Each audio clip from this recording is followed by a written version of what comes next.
నమస్తే అండి అందరికీ ధనలక్ష్మి ఛానల్కి స్వాగతం. ఈరోజు కోడిగుడ్డుతోటి ఇలాగా వెరైటీగా చేసి చూద్దామండి.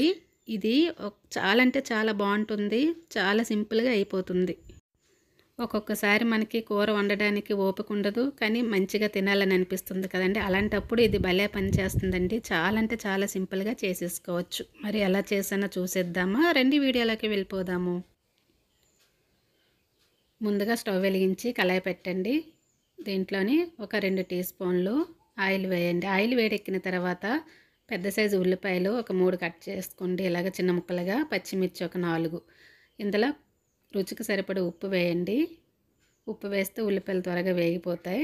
మంట మీడియంలో ఉంచి మూత పెట్టి మధ్య మధ్యలో మూత తీస్తూ కలుపుకుంటూ ఉండండి. ఉల్లిపాయలు వేగనివ్వండి, మరీ మార్చేయకండి. ఉల్లిపాయలు కొంచెం వేగాలి. తర్వాత ఒక పావు టీ స్పూన్ పసుపు, 2 టీ స్పూన్ల కారం,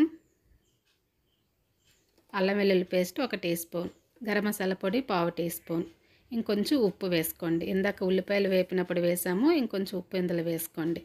ఇది వేగాలి.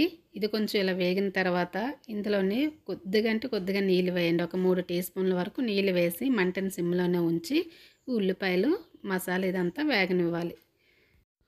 ఉల్లిపాయ మాత్రం అస్సలు మాడనివ్వకండి. మాడితే టేస్ట్ అస్సలు బాగోదు. నీళ్ళు వేస్తే చక్కగా వేగుతుంది అడుగు పట్టకుండా.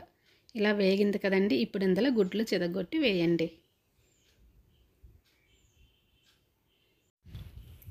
నేను ఎప్పుడు చెప్తుంటాను కదండి, గుడ్లు డైరెక్ట్గా కూరలో చితగొట్టేయకండి. ఒక గిన్నెలో తీసి ఇలా వేస్తే ఏదైనా పోయినా అది పడేయవచ్చు. 4 గుడ్లు వేసానండి. గుడ్లు వేసిన తర్వాత మూత పెట్టండి. మూత పెట్టి ఒక 5 నిమిషాలు మగ్గించుకోండి. 5 నిమిషాల తర్వాత మూత తీసి చూడండి, చక్కగా వేగుతుంది. ఇప్పుడు ఇది జాగ్రత్తగా రెండో వైపు తిప్పండి. మొత్తం అంతా కలిపేకండి. ఇలాగా చక్కగా మజ్జిగ ఇలాగ చేస్తే రెండో వైపులా బాగా వేగుతాయి. గుడ్లు వేసేటప్పుడు కొంచెం దూరంగా వేయండి. రెండో వైపు తిప్పిన తర్వాత ఇంకొక 5 నిమిషాలు మూత పెట్టి వేపుకోండి. ఇది చాలా అంటే చాలా బాగుంటుందండి. ఒక్కసారైనా మీరు ట్రై చేయండి. చాలా సింపుల్గా అయిపోతుంది. ఉల్లిపాయలు గుడ్లు ఉంటే చాలండి, ఈజీగా చేసేసుకోవచ్చు ఎవరైనా.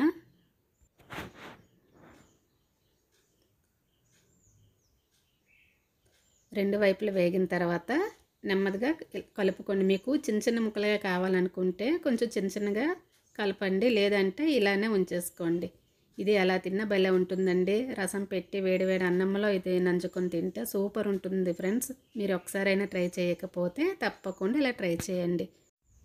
స్టవ్ కట్టేసుకొని సర్వ్ చేసుకోండి. ఫ్రెండ్స్, మీ అందరికీ వీడియో నచ్చితే తప్పకుండా లైక్ చేయండి.